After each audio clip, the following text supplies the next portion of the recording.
Yang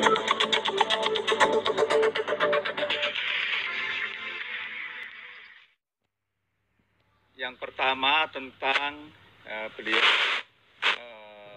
meminta penjelasan tentang kondisi terakhir di dalam kaitannya dengan adanya pengurangan pembatasan atau PSBB, pengurangan PSBB di beberapa daerah gitu.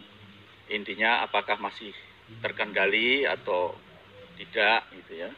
Karena kan otomatis ketika kita mengurangi pembatasan itu ada konsekuensi-konsekuensi, ya, termasuk kemungkinan adanya kenaikan kasus. Ya kalau saya tadi memberi pertimbangan beliau, ya ini memang pilihannya kan harus apa itu berimbang antara bahwa kita juga harus segera memulihkan ekonomi satu sisi, tapi kita juga harus tetap berupaya agar pertumbuhan COVID ini tidak naik, paling tidak landai, syukur bisa turun. Tapi pilihan ini kan memang tidak bisa dua-duanya gitu. Di lapangan bisa saja dalam momen-momen tertentu bisa harus memilih salah satu, dan kalau penilaian dari gugus tugas untuk kondisi sekarang ini masih dalam batas terkendali untuk perkembangan penanganan COVID-19 ini masih terkendali. Yang pertama. Kemudian yang kedua, kami melaporkan kepada Bapak Presiden bahwa Indonesia ini sudah bisa memproduk PCR sendiri. Jadi polymerase chain reaction itu sebetulnya sudah bisa diproduksi mandiri untuk Indonesia.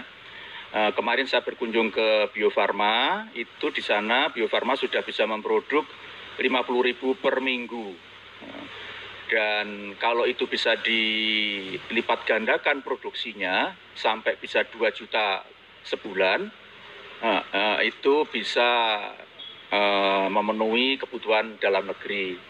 Dan beliau sangat mendukung, dan salah satu sarana yang akan kita gunakan itu adalah gedung yang dulu akan digunakan untuk laboratorium vaksin flu burung, produksi vaksin flu burung, itu nanti akan kita rubah menjadi gedung bangunan untuk memproduksi PCR. Dan Bapak Presiden sudah menyetujui, dan nanti akan segera diadakan koordinasi antara Menteri BUMN yang membawai Bio Farma dengan Menteri PUPR, dengan Menteri Kesehatan tentu saja, untuk bagaimana supaya vaksin PCR itu bisa betul diproduksi dalam negeri, sehingga kita tidak terlalu tergantung dengan impor.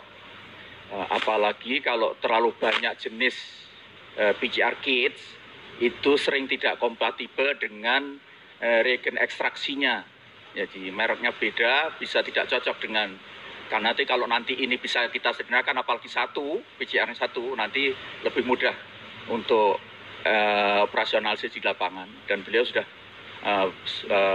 menyetujui, kita tinggal nanti menindaklanjuti aja. Kenapa keterlibat Pak Menteri PUPR? Karena kemarin sudah waktu saya berkunjung ke Bio Farma, nanti Bio Farma yang akan menyiapkan desainnya, desain konstruksi untuk produksi PCR itu. Kemudian nanti untuk rekonstruksinya gedung itu akan kita minta bantuan ke Pak Menteri PUPR biar cepat lah gitu. Kemudian yang terakhir itu ada kaitannya dengan masalah penanganan COVID di beberapa daerah. Sebagaimana teman-teman rekan wartawan ketahui, Bapak Presiden sangat menaruh perhatian yang sangat tinggi terhadap 3 provinsi yang sekarang, yaitu Jawa Timur, Sulawesi Selatan, dan Kalimantan Selatan. Dan beliau memberikan arahan bagaimana supaya betul-betul bisa segera diatasi wilayah-wilayah ini, terutama Jawa Timur.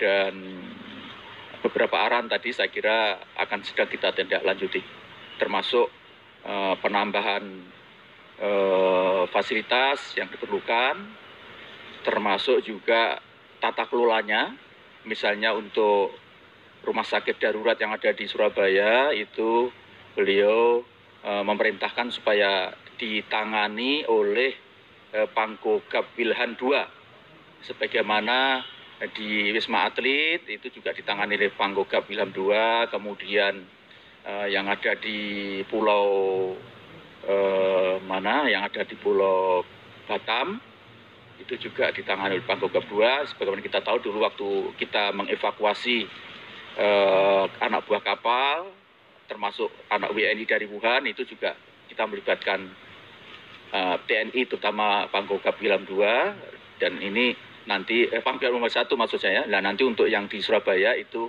Presiden memerintahkan supaya ditangani oleh Pangkogap Wilhan I. Saya kira itu aja. Terima kasih.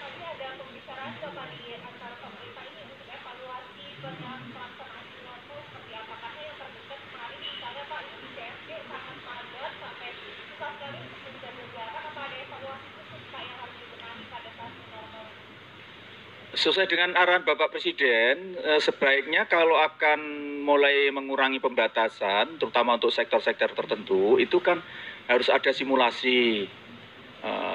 Simulasi baru nanti bisa dipastikan kalau semuanya aman, terkendali, terutama untuk protokol kesehatan yang khusus, baik yang generik mau saya, yang generik itu ya cuci tangan, pakai masker, menjaga jarak. Di samping itu kan ada protokol khusus untuk sektor-sektor tertentu. Nah, itu harus dipastikan bahwa ketika disimulasi memang sudah berjalan baik gitu. Karena itu Presiden selalu menaruh perhatian sangat tinggi kalau adanya pembukaan wilayah tertentu, objek-objek tertentu, kemudian ada 3 hal itu yang kurang berjalan dengan baik. Karena itu tetapi kan begini, biasanya memang kalau 1-2 kali tahap pertama itu kan pasti ada hal yang terjadi yang di luar perhitungan ya, seperti waktu kita membuka bandara misalnya 1-2 hari terjadi anomali ya, tapi setelah itu sudah bisa kita evaluasi. Saya menghimbau kepada semua saja yang telah menyetujui adanya pembukaan untuk sektor kegiatan tertentu. Iya Pak, yang pertama mengenai persiapan sekolah di tahun ajaran baru saat pandemi seperti apa, itu yang pertama. Dan yang kedua mengenai penerimaan siswa baru, jadi PPDB Pak. Ini kan banyak orang tua dari para siswa mengeluhkan mengenai sistem pendaftaran secara online yang tanda kutip gaptek lah Pak, seperti itu tanggapannya seperti apa. Dan yang kedua, ini memprioritaskan umur yang lebih tua, yang lebih duluan Pak buat masuk. Seperti apa Pak tanggapannya? Saya kira dari Mas Mendikbud, Pak Nadiem sudah menyampaikan pers rilisnya itu, ya kita ngikuti aja. Tidak ada berbeda. Untuk pemberdaftaran online, sejak dulu sebelum ada COVID, ya pasti ada masalah. Gitu. Dan jangan harap suatu saat nanti tidak sama sekali nggak ada masalah. Tapi kan pasti segera kita evaluasi, kemudian kita benahi secara bertahap. Gitu. Saya kira itu klasik, persoalan klasik itu. Ya, terima kasih.